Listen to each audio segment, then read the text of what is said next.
Hi guys, this is Sadek from Debugging.com, and in this video, we'll show you how to flash the latest HyperOS ROM based on Android 14 onto your Poco F4. Before starting, do keep in mind that the HyperOS has not been officially rolled out for Poco F4.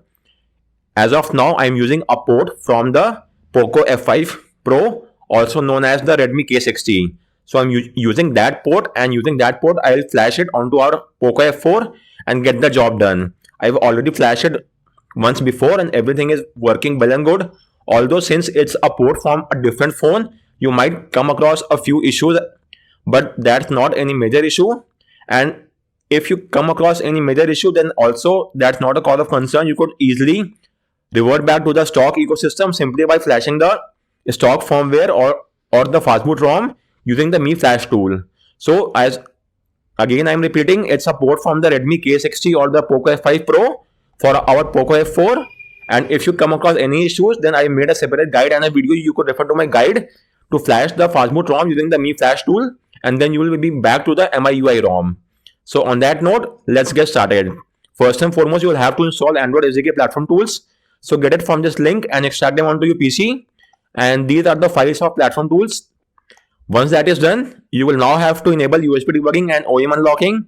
USB debugging is required to execute ADB command, whereas OEM unlocking is required to unlock the bootloader on your phone. So let's now carry on both this task. For that, go to settings menu, then go to about phone and tap on MIUI version 7 times. You will get a prompt that you are now a developer. So go back, then go to additional settings, and you should now see developer option. Go there and enable the toggle next to OEM unlocking as well as USB debugging.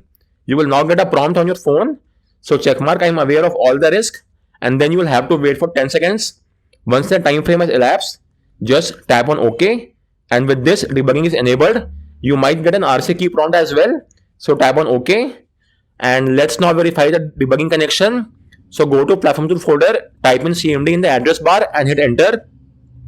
This will launch command prompt inside platform tools directory, as you could see. Now type in ADB devices and make sure that you are getting a serial ID. If you are not getting any ID, then you will have to install ADB drivers, unplug and replug your phone from the PC, disable and re-enable USB debugging, tap on revoke USB debugging, use the official cable that came with your phone, and use the USB 2.0 port on your PC. So carry out these USB tweaks and make sure that you are getting an ID. Once you are getting this ID, your next course of action is to unlock the bootloader on your phone. Do note that doing so will wipe off all the data, and it might make the warranty null and void as well. So if that's well and good, you could refer to my guide and the video and get this job done using the official Mi Unlock tool.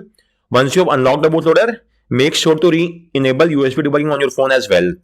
Moving on, you could now download the HyperOS ROM for your Poco F4. Again, I'm repeating, it's a port from the Redmi K60 Poco F5 Pro, and it's not the official for the Poco F4. It's the official for the Redmi K60 and Poco F5 Pro, and there is some modification to it so that it is compatible with the Poco F4. So download the ROM from here and then transfer the ROM file onto your phone. So I've already done the transfer. Let me show you. This is the ROM zip file. This is the ROM zip file. So make sure to transfer the ROM file onto your phone. Once that is done, you will now have to boot your phone to Fastboot mode. So let's do that as well. So type in ADB, reboot, bootloader, and hit enter. And your phone will now boot into Fastboot mode. It could take up to a few seconds, so let's just wait for the time frame, and then we will move ahead with the next step. So our phone, as you could see, it's now in the Fastboot mode. So now type in Fastboot devices and hit enter, and make sure that you are getting a serial ID. If you are not getting any ID, then you will have to install Fastboot drivers. I have made a separate guide on the same. You could refer to my guide and install these drivers on your PC. Once that is done, use the Windows X shortcut keys, or you could also right click on Windows icon and select Device Manager. Then expand the Android phone section and make sure that your phone is being shown as Android bootloader interface. So this, as well as the serial ID next to Fastboot, signifies that your PC is able to read the phone in Fastboot mode, and we are now good to go ahead. So next up, we'll now have to install the TWRP recovery onto our phone. You could also flash this ROM using the Orange Fox recovery, but as of now, I am going ahead with the TWRP recovery. So for that, let's see what needs to be done. First and foremost, we have to install SDK platform tools. This we have done. We have also enabled debugging and OEM unlocking. We have also unlocked the bootloader on our phone. So now you'll have to download the recovery file for your phone. So go to the official page of the TWRP recovery and only download the IMG file. There is no need for the zip file. Just download the IMG file. Once you have got the IMG file, you will have to transfer the IMG file inside the platform tool folder on your PC. As you could see, this is the IMG file. For the ease of convenience, let's rename the file to TWRP and the complete name becomes twrp.img. So with this, we could now boot our phone to the fastboot mode. This we have already done. So now we could boot our phone to the TWRP recovery, and from that we could permanently flash the recovery as well. So first off, type in the command fastboot boot and the name of the recovery, which is twrp.img, and hit enter, and your phone will now reboot into the TWRP recovery. It is, as of now, it will be just for the one-time usage. We will then make the recovery permanent as well. Just verify that the recovery file is there inside the platform tool folder on your PC, as you could see from here. So with that said, our phone will now reboot to the recovery mode. It's the TWRP recovery, and now we have to make the recovery permanent. For that, I'll show you how that could be done. Simply go to Advanced and select Flash Current TWRP and do a right swipe. The TWRP will now be flashed onto your phone, and this time around the flash is permanent. Once that is done, go back, select reboot and choose recovery. Your phone will now reboot into the recovery mode, and with this we have permanently flashed the TWRP recovery and we are now good to go ahead. So now that we have flashed the recovery, our next course of action is to flash the HyperOS ROM. So first and foremost, you will have to wipe the data partition. Yes, the flashing will wipe off all the data from your phone. So make sure you have taken a backup beforehand. If you have not taken a backup, then please take a backup right away. Once you have taken a backup and you are in the recovery mode, first off go to wipe, then select advanced wipe and checkmark Dalvik art cache, metadata and data. These three partitions needs to be checkmarked and do a right swipe to flash it. Do a right swipe to wipe it. All these three partitions are now wiped. Once that is done, we could now flash the ROM. So go back, go to install. Now choose the ROM zip file and do a right swipe to flash it. The flashing will now start and it could take up to around 5 to 6 minutes. So let's just wait for the flashing to complete and then we'll be back. So guys, as you could see, the flashing is now complete. So now what you have to do is format data. This will wipe off all the data from your phone.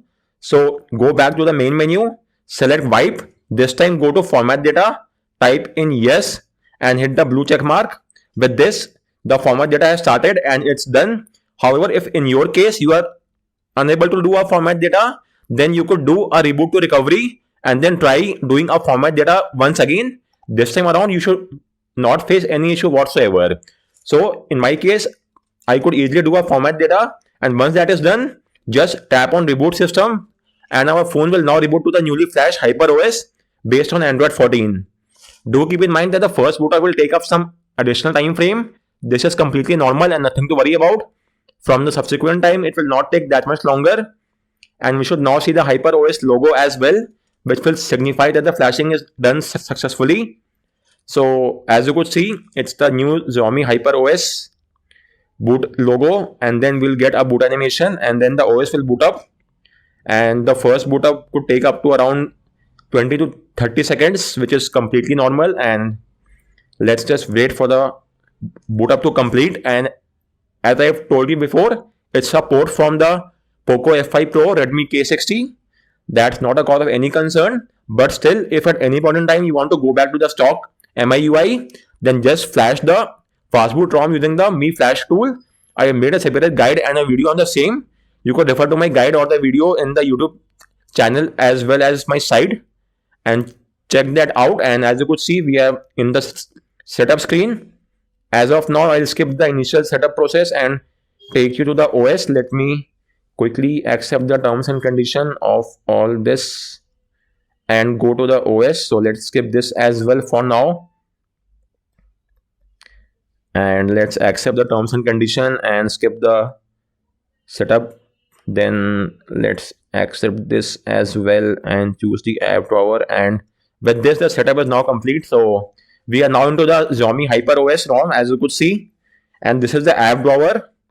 the orientation, or rather the placement of the apps looks slightly weird because there are only 2 apps in the bottom. Well, not an issue. And as you could see, this is the main home page and this is the app drawer. Apart from that, this is the settings page, and this is the, you might find some new features and customization as well. Regarding that, in the QS toggle should have been changed. So let me see once. So as you could see, it's the new QS toggles for the HyperOS. They have undergone a slight change in shape as well. And this is the dark theme. Let me show you that as well. So it's completely dark, AMOLED dark, and not the gray theme, which is good to see. And let me show you this as well. In the about phone section, as you could see, it's the HyperOS and it's the Android 14 version, as you could see from here. So guys, on that note, I round off this video. If you have any queries, do let me know in the comment section, and thanks a lot for watching.